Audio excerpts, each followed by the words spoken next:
ایک ہو کر متحدہ طور پر آل انڈیا مسلم پرسنل بورڈ کی جانب سے جو وقف بچاؤ دستور بچاؤ کی مہم کا آغاز کیا گیا ہے، آپ اس میں اپنا پورا تعاون پیش کریں گے، اور 25 تاریخ کے دن 25 مئی کے دن ایک پروگرام رکھا گیا ہے انسانی زنجیر کا، ہیومن چین کا۔ میری آپ تمام سے گزارش ہے کہ آپ لوگ اس میں شرکت کریے، اور جہاں کہیں بھی اگر آپ جو راستہ طے کیا جائے گا کہ کس جگہ پر کھڑے ہو کر ہم کو اس احتجاج کو کامیاب کرنا ہے، اگر آپ اس میں شرکت کر سکیں تو بہت اچھا ہے۔ اگر یہ نہیں ہو سکتا ہے تو کم سے کم آپ اپنے گھر کے سامنے اپنے افراد خاندان کے ساتھ، اپنے والد، اپنے شوہر کو، اپنی بچوں کو لے کر آپ اپنے گھر کے سامنے کھڑے ہو جائیے ہاتھ باندھ کر، تاکہ ہم دلی کی حکومت کو پیغام دے سکیں کہ ہم یہ قانون کو نہیں مانتے، یہ کالا قانون ہے جو بھارت کی آئین کے خلاف ہے، جو بھارت کے آئین کے فنڈامنٹل رائٹس کے خلاف ہے۔ ہم اپنے وقف بورڈ میں کسی بھی قسم کی مداخلت کو قبول اس لیے نہیں کرتے کیونکہ ہندوستان کے آئین اور دفعہ 26 کے تحت ہر ریلیجیس ڈینومینیشن کو اختیار حاصل ہے کہ وہ اپنے پسند کے ادارے، چیریٹیبل ریلیجیس آرگنائزیشنز کو چلا سکیں۔ وقف بورڈ ایک خالص ایک مذہبی ادارہ ہے، اس میں کوئی سیکولر کام نہیں ہوتا۔ یہ بی جے پی کی حکومت جھوٹ کہہ رہی ہے سیکولر کا نام لے کر، یہ ایک پیورلی ریلیجیس انسٹیٹیوشن ہے، اور اس کا تعلق راست ہمارے دین سے ہے۔ اسلام کا 5واں رکن چیریٹی ہے، زکوٰۃ ہے، تو اس کا تعلق اسی سے ہے۔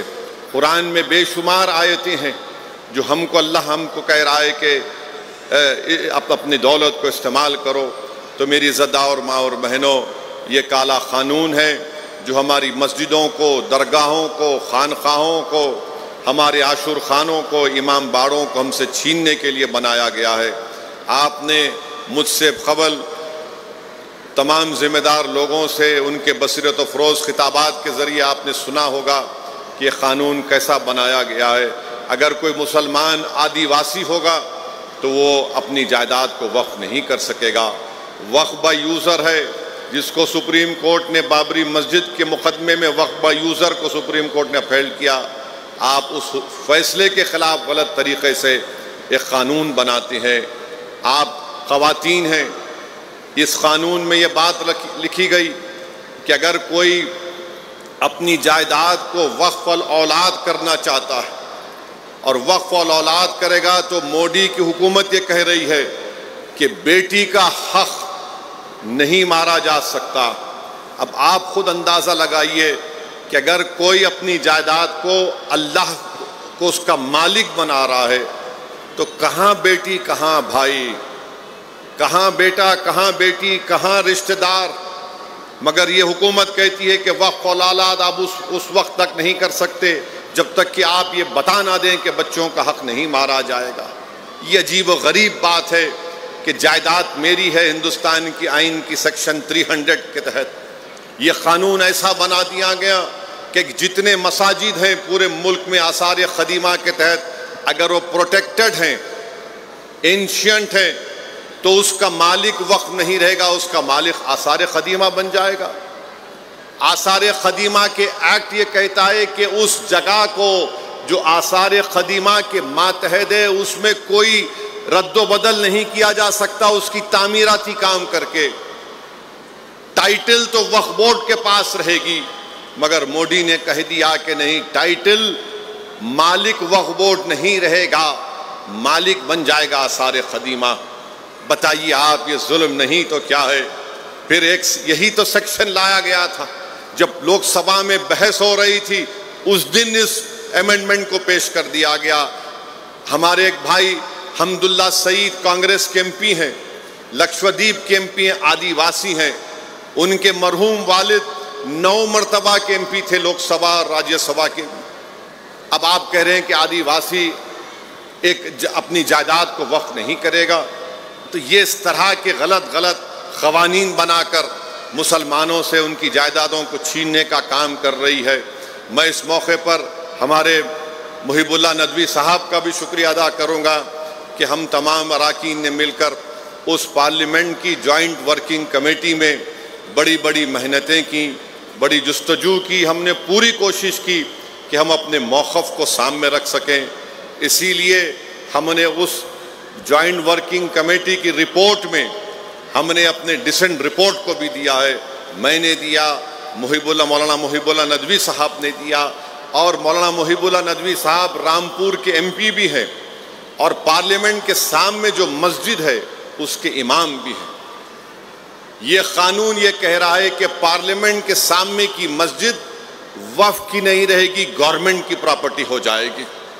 آپ بتائیے، جس مسجد کا امام ایک ایم پی ہو، بحیثیت امام ان کا تقرر دلی وقف بورڈ نے کیا، یہ قانون یہ کہہ رہا ہے کہ ہم اس مسجد کو مسجد نہیں مانیں گے، گورنمنٹ کی پراپرٹی بنا دیں گے۔ کیسے کوئی خاموش بیٹھ سکتا ہے بتائیے آپ؟ یہ حکومت آستھا کی بات کرتی ہے کہ ہماری آستھا مسجد میں نہیں ہے، کہ ہماری آستھا درگاہوں میں نہیں ہے، کہ ہماری آستھا یتیم خانوں میں نہیں ہے جو وقف کر دیے گئے، کہ ہماری آستھا عاشور خانوں میں نہیں ہے، امام باڑوں میں نہیں ہے، عیدگاہ میں نہیں ہے۔ آخر کیوں اس طرح کا قانون بی جے پی حکومت نے بنایا؟ صرف مسلم دشمنی کی بنیاد پر۔ اس قانون سے وقف کی حفاظت نہیں ہوگی، اس قانون سے وقف کی آمدنی میں اضافہ نہیں ہوگا، اس قانون سے قابضین کو نہیں ہٹایا جا سکتا۔ مانے جو 12 سال سے قبضہ کر کے بیٹھا وہ مالک بن جائے گا، اور پورے ملک میں پروپیگنڈا بی جے پی والے کر رہے ہیں ایسا نہیں، سب جھوٹ ہے۔ یہ قانون صرف بنایا گیا مستقبل کو سامنے رکھ کر۔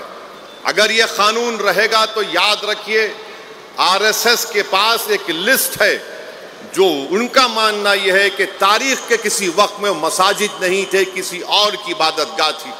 تو صرف ان کو کرنا یہ ہے کہ کلیکٹر کے پاس جا کر ایک درخواست دینا ہے کہ یہ مسجد نہیں ہے، اور کلیکٹر انکوائری آرڈر کرے گا۔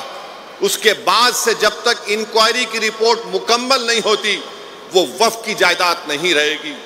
آپ سن کر کہہ رہے ہوں گے کیا بات کر رہے ہو، انکوائری پہ میں اپنی مسجد کو کھو دوں گا؟ جی ہاں، اگر کلیکٹر کے پاس کوئی شکایت کرے گا تو انکوائری پر آپ مسجد کھو دیں گے۔ جب تک کہ انکوائری مکمل نہیں ہو جاتی کلیکٹر انکوائری آرڈر کرے گا، آپ انتظار کرتے رہیے۔ کوئی بھی جا کر کمپلین کر دے گا۔ یہ بولتے ہیں پورٹل، ارے پورٹل کیا ہے؟ پورٹل پہ بھی چڑھانے سے پہلے کوئی کمپلین کر دے گا۔ آپ نے ایک سیکشن بنا دیا، اس میں ہمارے داؤدی بورا مسلمانوں کو بدنام کرنے کے لیے داؤدی بورا مسلمانوں نے کہا کہ ہم کو اس قانون کے تحت مت لائیے۔ ہمارے پاس دائل مطلق کا ان کے پاس ایک کنسپٹ ہے، مگر ان کو استعمال کیا گیا۔ کیوں استعمال کیا گیا؟ یہ بات ذہن نشین کر لیجئے کہ مودی کی حکومت نے داؤدی بورا کو اور کھوجاؤں کو اس لیے اس قانون میں لایا، اس کے 2 مقصد تھے۔ ایک مقصد کہ کھوجا مسلمان، ان کا ایک یتیم خانہ وقف تھا جس کو ہندوستان کے سب سے دولت مند آدمی نے وقف کی جائیداد کو 20 کروڑ روپے دے کے خرید لیا۔ آج بمبئی میں سب سے بڑا عالی شان عمارت جو ہمارے ملک کا سب سے دولت مند آدمی ہے، اس نے اپنا گھر بنایا تو یتیم خانے پر بنایا جو وقف کی جائیداد تھی۔ اس کو بچانے کے لیے آپ نے کہا کہ کھوجا بھی ان کا وقف ہوگا۔ کیوں ہوگا؟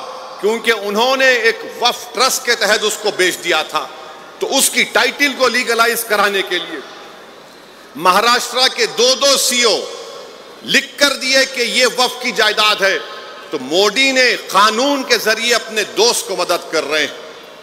اور یہ جو ہمارے داؤدی بورا کہہ رہے تھے کہ نکالو، ان کا نام لے کے سیکشن 2C لائے اور ان کو ہی وقف بورڈ میں شامل کر لیے۔